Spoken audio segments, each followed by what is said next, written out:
Hi, my name is Papori Barua and I'm a PhD student from the University of Western Australia, Perth. And the name of my PhD project is Curtailing and Managing Exotic Fungal Spore Incursion into Australia.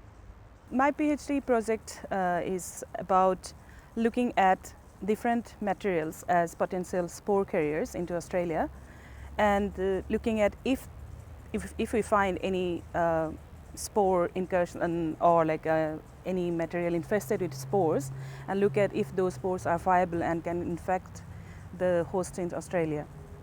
From my last year's results, I have found that these fungal spores can remain attached to different inner materials. For example, plastics, metals, clothing, leather, all sort of inert materials. They can remain stuck into that, and not only they can remain attached to them, but they can remain almost until viable for like 8 months. They can remain viable up till 8 months in those materials.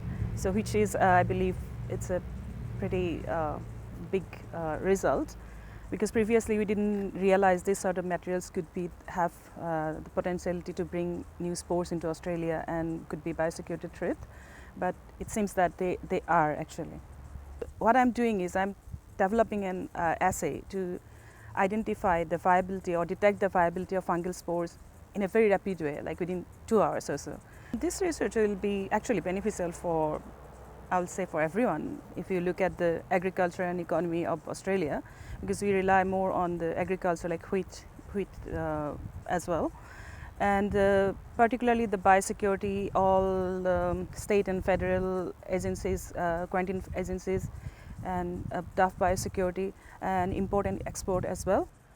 I think it's a great advantage to be part of the Plant Biosecurity CRC, because it gives you the opportunity to meet a lot of different people in that area, particularly during those ASECs